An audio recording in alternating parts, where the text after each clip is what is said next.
Welcome back to Science Genies. In today's episode, this will be part 2 of our conversation with Dr. Mindy Patterson from Renutrin. She is going to be delving deeper into our metabolic health, resistant starch, and some everyday choices that you can make right now, like what kind of olive oil should I get at the grocery store? Or what should I choose at my favorite fast food restaurant to eat?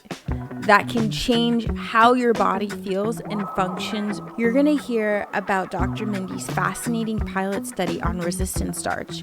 And maybe resistant starch could almost be like a natural Ozempic. Who knows? Let's get into that episode and see what we find out.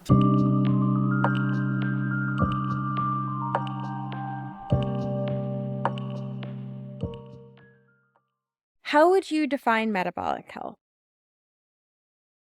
I define metabolic health as someone who has appropriate lab values that are within range. And the lab values that I'm talking about, and not just lab values, I'm going to add some other things in a second, but let's start with we want our blood sugar to be in check. We want the fasting blood sugar to be less than 100 milligrams per deciliter. We don't want it to peak really high after we eat a meal. So we want our blood sugar fluctuations to be kind of like a wave, a small wave, not a tidal wave where we're getting those huge peaks and valleys. So controlling blood sugar is number one. Controlling cholesterol is number two. So we really want low LDL cholesterol, lipoprotein, low density lipoproteins to be low. And then we want our HDL, high density lipoproteins, to be high. And so when those become dysregulated, then we tend to have a little bit of metabolic dysfunction. Some of the other parameters we would look at would be blood pressure. We want that to be in check. We want our body weight to be in check, and not just body weight or BMI, but we want more lean tissue compared to fat tissue. And talking about fat tissue, we want to try and steer clear of that abdominal fat, that visceral fat that can also lead to poor metabolic health. Yeah, I've always said that to my friends trying to lose weight that you should focus more on the body fat percentage than the actual weight on the scale, because that's what's really determining the health factors. But I know that belly fat tends to be the more difficult fat to lose. So, in terms of our microbiome and these probiotics that we're using to feed off of it, what would you say would be the most beneficial for us dietary wise to, I don't want to say 100% get rid of that belly fat as a no, but to aid the lowering of that belly fat? I would start with getting probiotics and prebiotics through the food. And you can also get some of these benefits through fermentable foods. So, like your kefir or kefir, I'm not sure how exactly you say it, but Kefir? kefir, Yeah, kefir. yes, Yeah. that's it. So, kefir, that is a great way to get probiotics. And now they're adding prebiotics to those formulas, at least one company that I know of. You can also hit like sauerkraut and kimchi. Some of those things are really good as well. So I would recommend higher protein, cutting out those extra sugars as well, because those are not going to be satiating at all. And then getting those healthy fats from olive oil, healthy fish, um, nuts and seeds, things like that. Is there a specific type of olive oil that you would say would be better for the microbiome? I would recommend extra virgin olive oil. And there's a couple of reasons. It tends to have a higher polyphenol content, which our gut microbes love. They also can feed off of the polyphenols. And another reason is it actually has a pretty high um, melting temperature, or not melting temperature, heating temperature. That's not the right term. Basically, you can heat it at a high temperature and it won't become rancid. So you can usually, well, not too high of a temperature, but at a medium type of temperature, enough to kind of cook some type of food like a vegetable or even some chicken or something like that. Mm-hmm. And you can still retain all of those bioactive properties.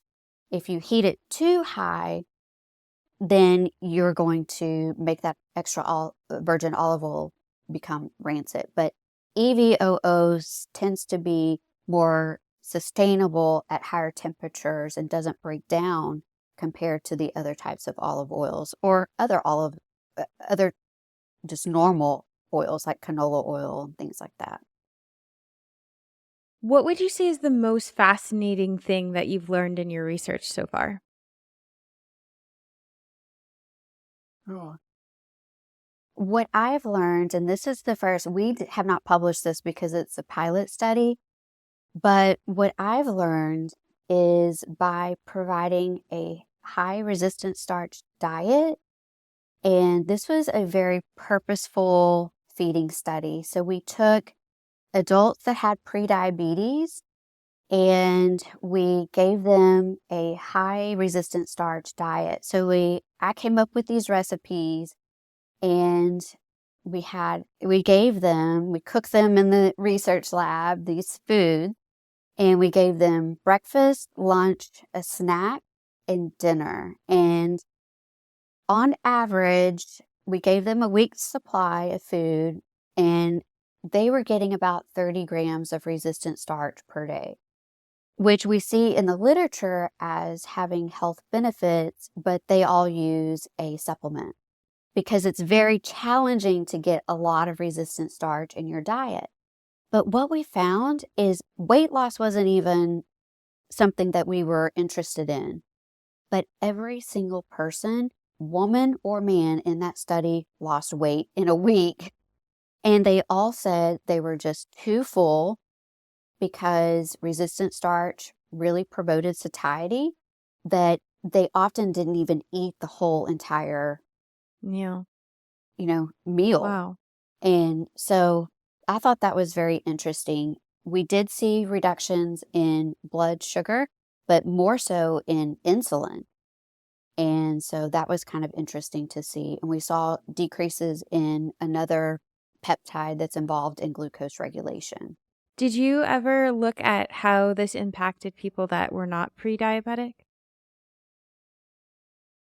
I have done a study in healthy females, and we did see similar. We actually gave them potatoes. It was just an acute type of feeding study. And so we did see that in healthy females, but we found after we did all of the blood analysis that they did have high insulin. So they likely were leading toward prediabetes. But, when we recruited them, we thought they were all healthy and they tended to, their record was said that they were healthy. So but we didn't see the weight change because it was just an acute feeding study. Mhm. And how many people were in the previous pilot study?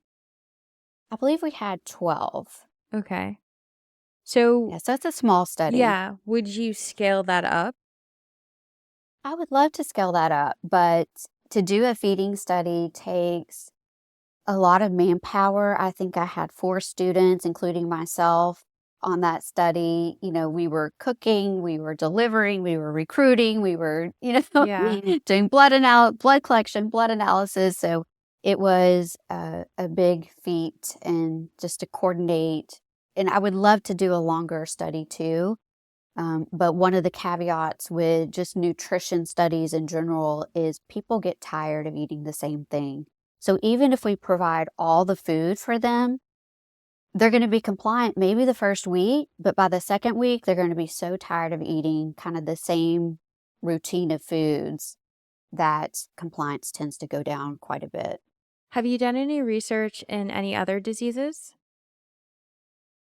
We currently have a study that's a pilot study again. We're looking at the impact of resistant starch on blood sugar outcomes in females with PCOS.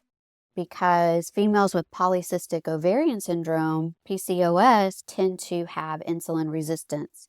And we know just from the literature that resistant starch not only helps with blood sugar, but also insulin resistance. So that's kind of an ongoing project that we have now. Yeah, I know a lot of people that are suffering from PCOS. And have you ever heard of the glucose goddess?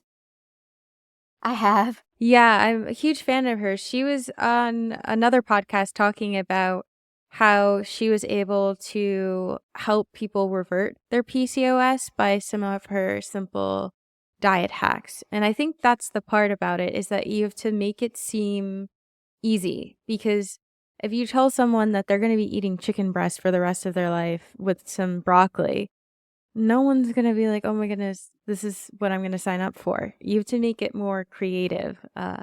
Right. Yeah. But Well, and I was having a conversation with my colleague just yesterday, and he is wanting to do a dietary intervention, but more kind of a Mediterranean type of Mediterranean in a certain population. And I said, "Are you going to feed them all their meals?" And he said, "No way. I'm going to tell them to eat an avocado twice a week, to eat a handful of nuts every day, and to use olive oil only, extra virgin olive oil only. Those are the three things that I'm going to tell them to do."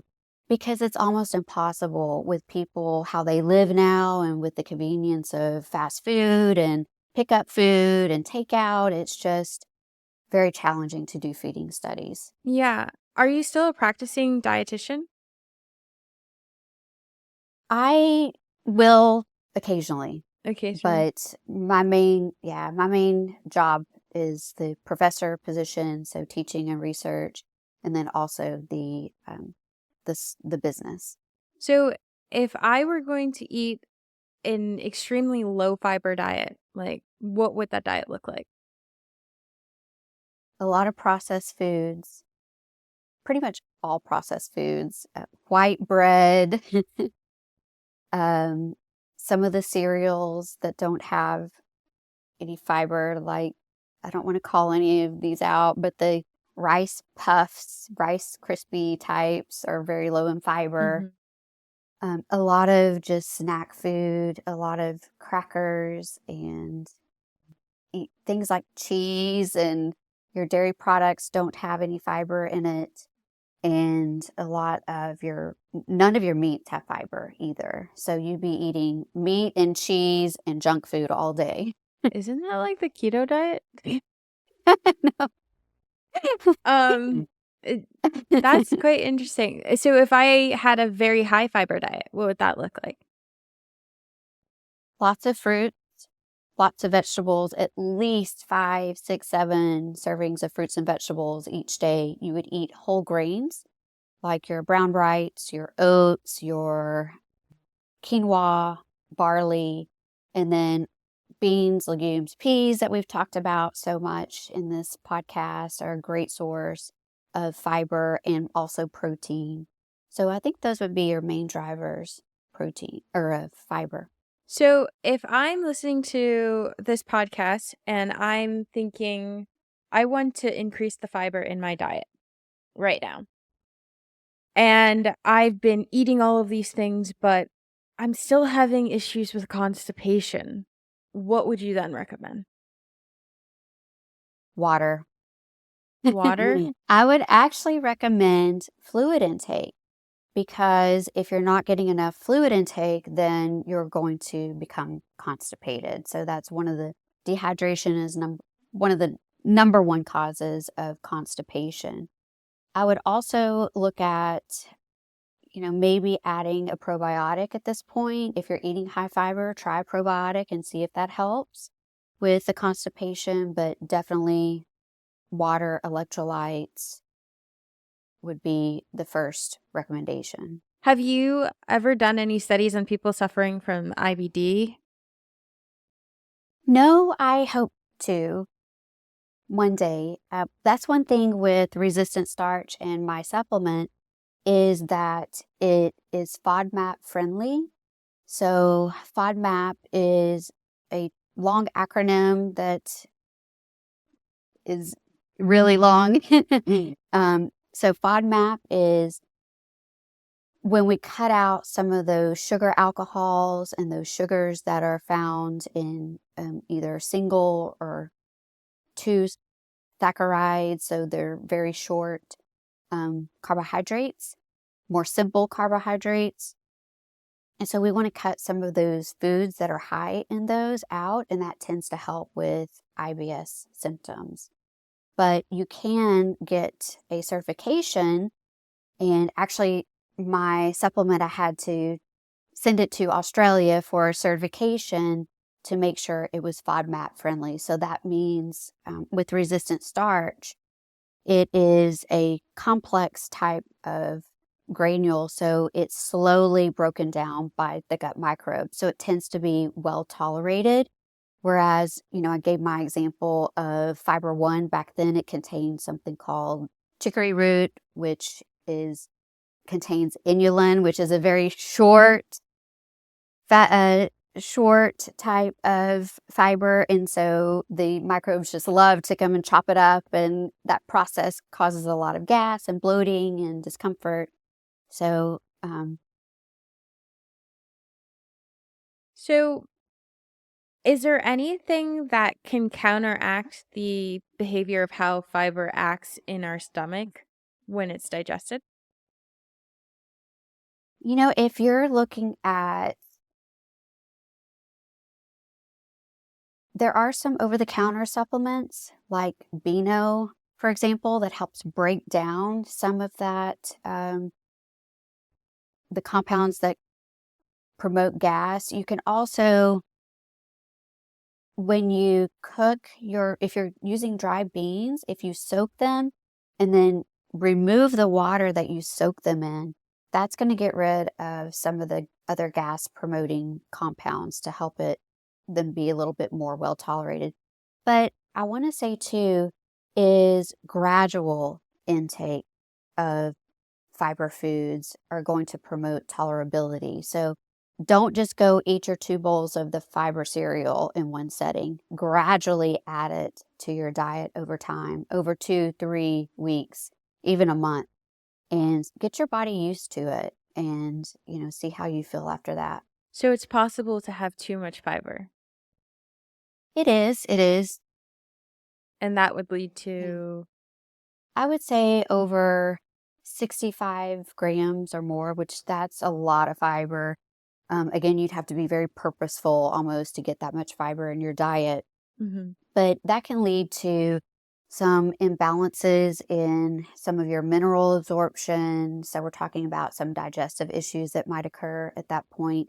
It also would replace some of the other healthy nutrients that we would get that are found in carbohydrates and proteins and fats.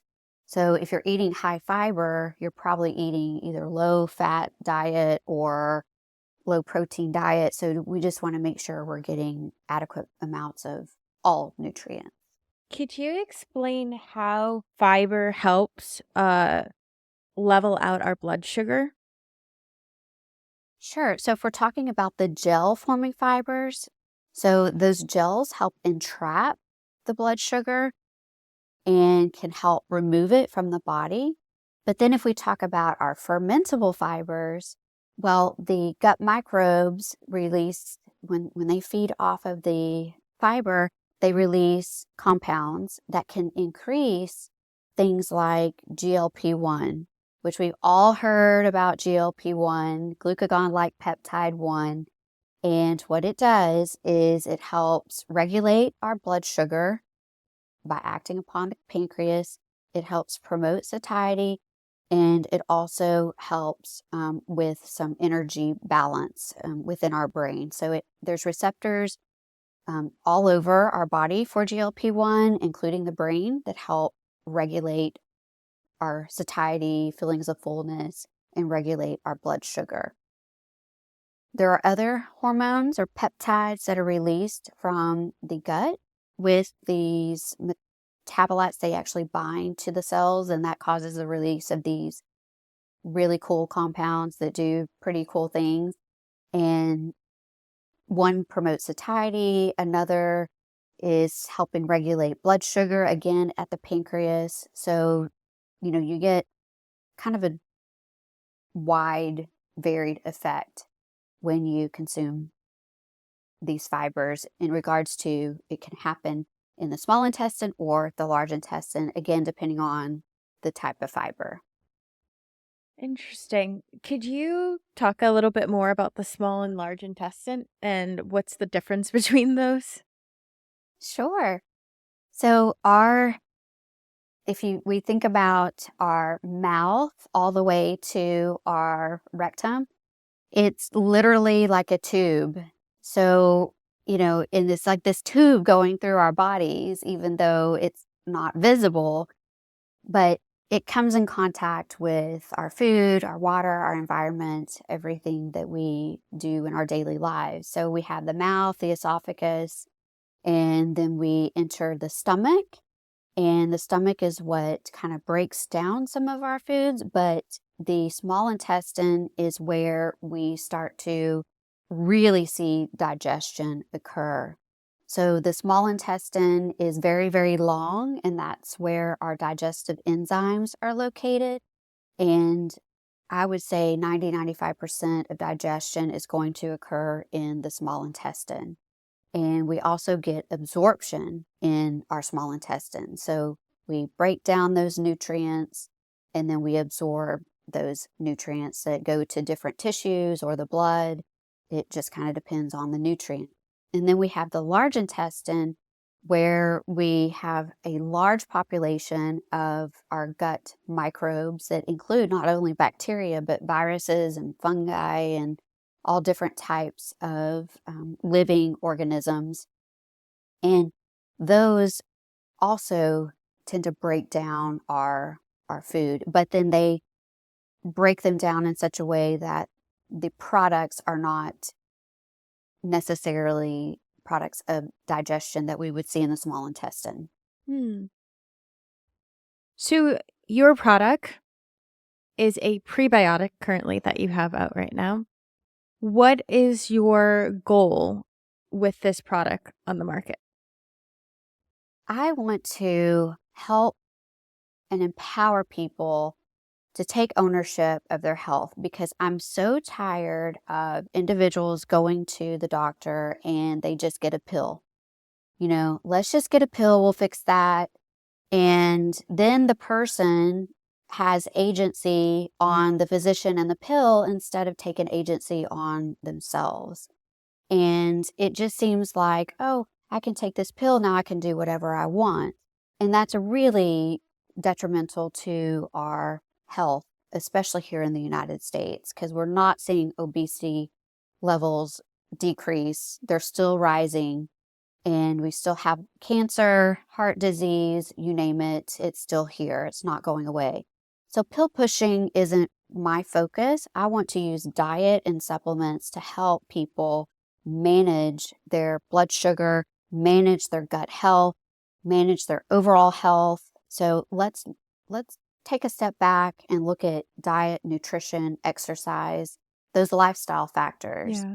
Once you become healthier as an individual, your mind becomes healthier. You become a better person. So it just seems like it's a downstream win-win when you start changing your habits to, take ownership of your health. And what would you say is the biggest difference between your prebiotic and other prebiotics on the market right now?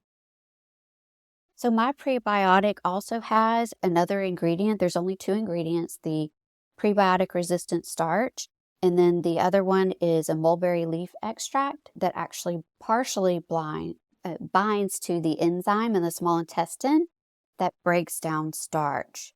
So we get about a 20 to 30% reduction in blood sugar after meals with the white mulberry leaf. And then we get the added effect of the gut microbe uh, impact with the resistant starch.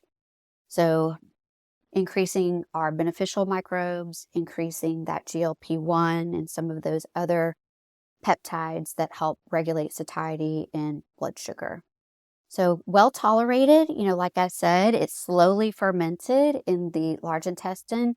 And a lot of these other prebiotics are either going to contain inulin, fructooligosaccharides, FOS, or galacto-oligosaccharide, GOS.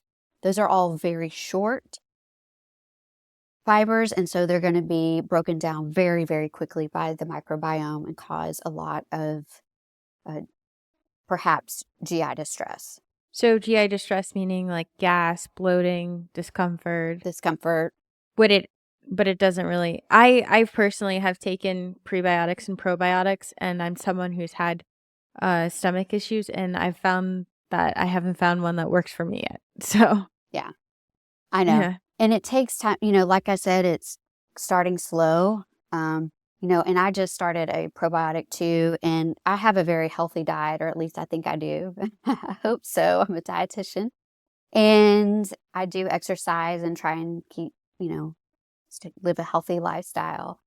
But I thought, you know what, I'll just try a probiotic and see, and it takes a while, to overcome kind of the GI distress that can happen. It's just your body getting used to something. Yeah, even if you're taking a medication, it takes about 2 weeks for it to normally kick in and work. But I think, I don't know on your side, but I see a lot of people suffering from digestive issues these days. And I'm not sure if it's just because we're all super stimulated with stress on our phones, or if it's the fact that the food that we're eating is so different. What is your opinion? I think it's a combination. Of both. Stress, number one, is going to impact digestive health. And we know that people that have IBS, anytime they're stressed out, they're going to have a flare up. And so there is a direct correlation with that. And then, we also see that our food supply is just really poor in vitamins, minerals, and bioactives. So, if we can go back to farmers market type of living, that would be amazing. But we have so much processed food in our food supply and so much fast food, just low fiber, low vegetable, low fruit. So some may say that the reason why a lot of people are eating these fast foods is because, okay, I'm a working mother, a working dad, and I just don't have time to cook. So what would you say would be the better option if I were to go to a fast food restaurant right now? Because I didn't have time to cook, but I have like 3 children to feed. So I don't know. Do you have Chick-fil-A in Texas? We do. Okay. Let's go to Chick-fil-A right now. I would recommend the grilled chicken sandwich they usually have a side fruit, or they used to have this kale salad. I don't know if it's still on the market, but I would recommend that. And then, a tea or water, something like that. I do think everything in moderation. So if you want to splurge on Chick-fil-A once a week, go for it. That's totally fine. And that's totally healthy. But, if you're busy and that's all you have, then I would definitely do that. They also have salads at Chick-fil-A that you could consume. But one thing about busy moms and dads, and I do this, I try to on either a Saturday or Sunday, is I pre-pack my meals. So I'll cook them and then pack them into serving sizes. So that way, all I have to do is just grab and go for lunch. And then I try to do really easy, simple dinners that 30 minutes or less, but they're healthy. And if that involves throwing in some broccoli or cauliflower, something like that, I chop up the broccoli and cauliflower that Saturday or Sunday when I'm meal prepping. So I just throw it in and it's done. That could also be a fun activity. And you could also get the children involved with it, get everybody to cook and prep up the meals for the week, makes it easier. It'll be like a fun game in a way.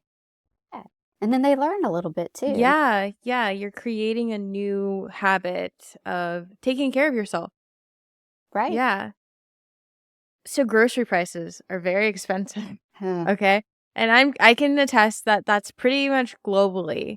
Um it's seems that it's easier for people with a lower budget to buy these cereals and what we would say is more overly processed foods.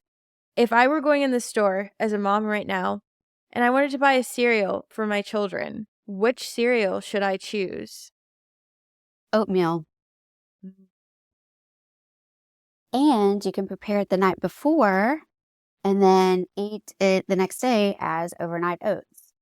And that's going to increase the resistant starch because we know oats also have resistant starch. So you're getting an extra dose of fiber. You can throw in some fruit, some nuts, some yogurt. Just make it a really healthy, fulfilling type of breakfast. Otherwise, I would go with maybe a shredded wheat or something that at least has some protein and some fiber. So really reading those labels and, low sugar, I would avoid any that have those added sugars, which they're all going to, but choose the lowest. Yeah. I mean, you can get oatmeal without sugar though. You can just get plain oats and then You can't, and that's probably cheaper than any other ready to eat cereal that's out there. yeah, cuz I mean, I'm not eating as much oatmeal anymore, but also I my fiance, he adds protein powder to his oats. Mhm. He mixes in some protein powder, some peanut butter. I love peanut butter a little bit too much. Yeah. Yeah. Super. Peanut butter is healthy, but like as long as you're not having too much of it. That's right. Yeah. Everything in moderation. Yeah. Everything in moderation. So what do you see the future of the prebiotic and probiotic industry to look like? First, I think we need to do more studies on how the diet is impacting the gut microbes. So that's kind of first. What are people eating? Let's start there.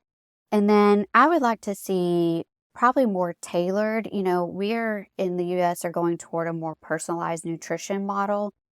And of course, that's going to be a bit challenging. So individualized, we've got personalized, so we can look at a population or individualized type of nutrition recommendations where we're looking at the microbiome, we're looking at sleep, exercise, the environment, diet, all of these things, genetics that are going to impact our overall health. I would like to see how we can use probiotics and prebiotics for certain populations or even disease conditions. I would like to see more of that. That's starting to come out. I know there is a probiotic that is for people who have respiratory disorders. And so we are seeing those tailored type of supplements for people with certain chronic diseases, but I would like to see a little bit more. And I would really like for the price of people to get their gut microbiome sequence to go down. So it could be a little bit more like it's part of your medical record. Like this is what your gut microbes look like right now. And then what can we do to change it to look like this? And we don't know if this is, going to be perfect for you, but let's change it along the way so we can find the optimal bacteria composition for you that fits into your lifestyle. How much does it cost right now? Um, I don't really know because I'm not sure I trust some of these companies that are kind of pop-up startups that are charging like 199, 300. Some may be okay, I don't know. But I use in my research a pretty solid company. And of course I get the research pricing, so it's still expensive. It's, you know, upwards $200 a sample. Yeah, I think with in learning about how important the gut microbiome is, I think that during your yearly physical that that should be something that's tested, because it's saying so much about what's going on with you. And then to your point about making it personalized, everyone's microbiome looks different. You can be eating the same food, grow up in the same area, siblings, but your microbiome itself is unique to you. So it would be cool if we could have these personalized, or I wouldn't say personalized to be precisely for that person, because I think that we're not there yet, but I think that we could build a probiotic that could help sections of the populations, because I'm sure that you find a lot of similarities in some microbiomes. They're not all completely different. Right. So, yeah, I think that would be a Yeah, great. I agree. Yeah. I have a very okay, I'm gonna sit back. I have a very interesting thoughts about how the environment that we're in right now is impacting our microbiome. And the reason that is, it's because we have a lot of stress. Like I don't watch the news because I'm just like, it's all the same, and I get super stressed out, and I'm like, okay, this is what is going to happen to me. Okay. In this very stressed out world right now, how are you, as a dietitian and a microbiome expert, using your knowledge to create the best microbiome for yourself? I make sure I eat plenty of fruits and vegetables. I'm kind of saying the same thing Yeah. over and over again, but I mean, it is what it is. And I also eat a lot of healthy fats. So I only have extra virgin olive oil in my house. I eat avocados, and I make sure I get enough low fat dairy, and especially the dairy that's now higher in protein. You can get Greek yogurt that tastes amazing, that's really rich in protein for relatively low caloric amount. And so I think, I try and eat that with some nuts every day, and also, you know, lean meats and fish. I eat fish probably at least once a day, probably overload, and then exercise. I get up every morning and I go run, or I lift weights, or just do something outside, walk. And, I think just getting outside, even though I live in Houston, probably one of the most polluted places in the United States. It's And, hot there. and it's hot there. Yeah, here. Yes. But yeah, just trying to get enough sleep, eating a lot of I eat a salad, try to at least once a day, a big salad with lots of protein and healthy fats. Yeah. And then one of the last questions I normally ask is, who is your science genie? There is a lady, I think she's PhD, she might be MD, but her name is Gabrielle Lyons, Lyons. And she talks a lot about, she focuses on women, but specifically how we should exercise, diet, how to optimize our body composition using exercise and diet.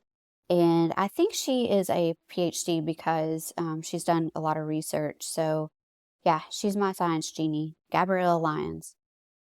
That's lovely. I want to say thank you so much for coming to speak with us today and talking to us about all of your expertise in probiotics and fibers. And would you like to let everybody know where to continue to follow you and find your prebiotic?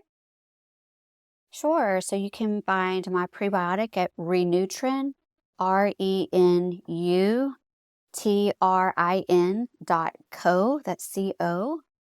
So renutrin.co. And then you can also follow me on LinkedIn at Dr. Mindy Patterson. And I'm also on YouTube. I think the handle is still the same, Dr. Mindy Patterson. Lovely. Thank you so much, Dr. Mindy. Thank you. It was a pleasure. If there's one thing you could take away from this episode, is your gut microbes are super picky eaters. And when you feed them well, they return the favor. We learned that fiber helps balance our blood sugar, reduces cravings, and lowers our insulin. However, there's one more thing I want you to take away from this episode, and that's stress. Stress will kill every single progress that you have on eating well and exercise. So stress management should be at the top of your list. Dr. Mindy's advice boiled down to two powerful, simple things, and that was start small and stay consistent. To learn more about what Dr. Mindy is trying to do with her prebiotics and probiotics, you can check out her website, Renutrin, and follow her on social media, on YouTube, LinkedIn, and Instagram. I will leave the link to her information in the bio.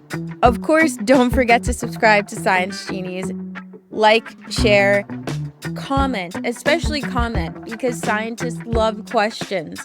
Stay curious, and until next time.